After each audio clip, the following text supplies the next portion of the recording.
Olá, alunos! A nossa aula hoje é sobre arte grega. A arte grega atingiu seu maior desenvolvimento no período entre os séculos V e VI a.C., período clássico, período da formação das cidades-estado. Principais características da arte grega: harmonia, equilíbrio e proporção. A arte grega está muito ligada à vida religiosa. Construíram teatros em honra de Dionísio. Dionísio, deus da festa, né? Da felicidade.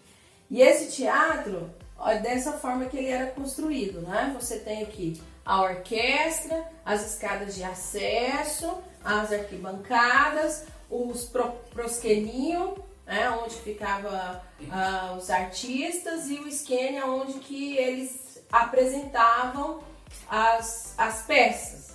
Então, a maioria das peças também eram tratadas do quê? Sobre os mitos da religião politeísta grega. Então, a sua arte está muito ligada à vida religiosa. Também construíram vários estádios em honra de vários deuses, como Zeus e Apolos. Então, os jogos que aconteciam dentro dos estádios eram em honra aos deuses. E esses estádios eram construídos para quê? Para engrandecer esses deuses que a gente conhece, os deuses gregos. Construíram templos em honra a vários deuses adorados pelos gregos. Por exemplo, isso aqui, o Panternon, lá na cidade de Atenas, em honra a quem? A deusa Atena. E então os templos também eram, essa arquitetura, né, grega, era voltada para adorar os deuses. Então toda a cidade adorava um deus, e no meio da cidade grega era construído um templo.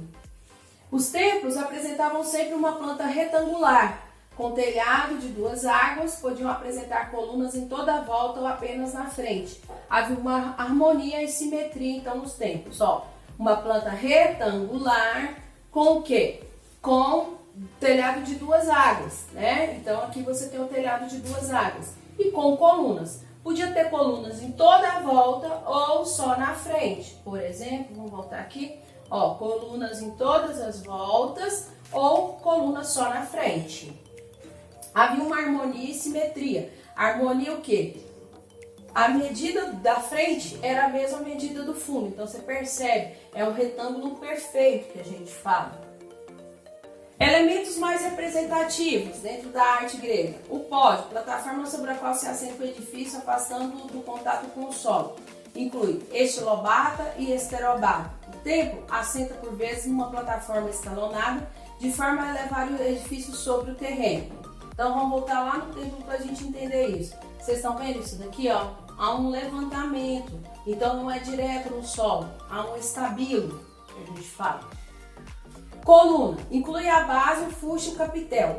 A coluna sofre um quase imperceptível estreitamento da base até o topo, acentuando a monumentalidade do edifício. A sua construção é segmentada em blocos de pedra chamados tambores, sobrepostos uns aos outros. O fuste apresenta ainda um ligeiro afinamento chamado êntase. O capitel oferece uma ligação decorativa entre a coluna e o establamento, que suaviza a verticalidade da coluna. Você tem o entablamento, conjunto de elementos horizontais sustentado por colunas, inclui a arquitrave, o friso e a cornija. A arquitrave é o elemento horizontal que assenta sobre as colunas e é normalmente desprovido de decoração. Sob a arquitrave assenta o friso, um elemento também horizontal, mas com decoração geralmente em relevo. A cornija é o elemento superior, também horizontal, que se estende além dos limites do templo e se quebra em ângulo de acordo com o telhado de duas áreas. O frontão, área triangular definida pelos beirais inclinados da cobertura, e a cornija. O frontão em cima, a fachada principal, e sua forma é determinada pelo telhado. Inclui o tímpano emoldurado pela mesma forma, apresenta escultura decorativa em relevo. Aqui mostrando para vocês, ó, o pódio, né? O estabilo, a coluna feita em blocos de pedra. Então essa coluna é um estreitamento aqui em cima. Aí você tem o entablamento e o frontão. O entablamento você tem aqui a cornija, ó, essa parte aqui, tudo de forma horizontal, né? Você tem, vamos só voltar lá, você tem aí, dentro desse entablamento, você tem a arquitrave, o friso e a cornija. Então, a arquitrave, o friso e a cornija. Isso aqui é o frontão, esse frontão aqui, ó, que é o quê? Que é determinado pelo telhado de duas águas. Lá na coluna, deixa eu voltar aqui, ó, inclui a base, o fuste e o capitel. Então, vamos voltar para a gente entender. A base, o fuste e o capitel, certo? E isso é a formação da coluna dentro da arte grega. Da coluna, você tem três formas, né, de fazer o desenho da coluna. Isso foi evoluindo dentro da arte grega. Você tem a ordem dórica, a ordem jônica e a ordem coríntia. Então, por exemplo, dentro da ordem dórica, você tem aqui, ó, vocês estão vendo que é um desenho simples aqui, ó, dessa parte aqui da coluna. Aqui na coluna jônica, você já tem o quê? Um desenho na base, né? E você tem um desenho no capitel. Então aqui, ó, esse capitel aqui, ó, não tem desenho nenhum na ordem dórica e nem na base. Já na ordem coríntia, o que você tem? Qual a diferenciação? Você tem um desenho de flores, de desenhos de folhas de era aqui no capitel. Você tem uma melhoria aqui na base, né, no desenho do plinto, que a gente fala na ordem coríntia. E você tem o quê? Desenhos também aqui no enclavamento, que não há nessas duas ordens aqui, né, que a gente não percebe esses desenhos. Aqui, ó, aqui há desenhos, tá vendo? Aqui você não tem desenhos. Essas são diferenças. E isso foi sendo construído, foi evoluindo de acordo que foram construindo os templos dentro da arte grega. Cada vez mais eles foram evoluindo a técnica para chegar nessa estrutura aqui da ordem coríntia. Escultura, ligada à religiosidade, mas predomina a figura humana. Por quê? Porque os deuses gregos tinham uma forma humana, né? A única coisa que era diferente dos humanos é porque eles eram imortais.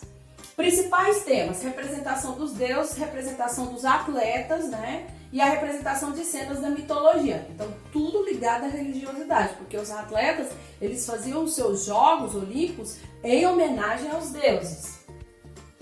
Naturalismo, né? A ideia de movimento, perfeição, serenidade e harmonia. Então, qual é a característica da escultura grega?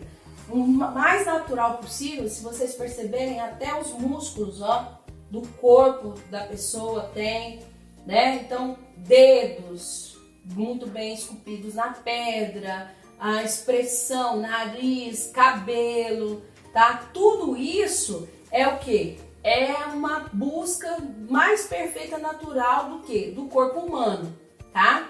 Com uma ideia de movimento, busca dessa perfeição, né, do corpo do homem, principalmente do homem, do corpo do homem, tá? E uma serenidade e harmonia na construção dessa escultura.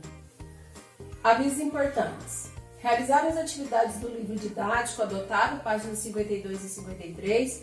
Fazer uma pesquisa sobre a catira, que é o tema da nossa feira cultural, e escrever no seu caderno. Não esqueça de deixar o seu nome no comentário para constar como chamada. Qualquer dúvida, estarei lá no grupo do WhatsApp para tirar as dúvidas. Mas também me procure no Instagram, @RodriguesFerreira, diz que na medida do possível eu retornarei.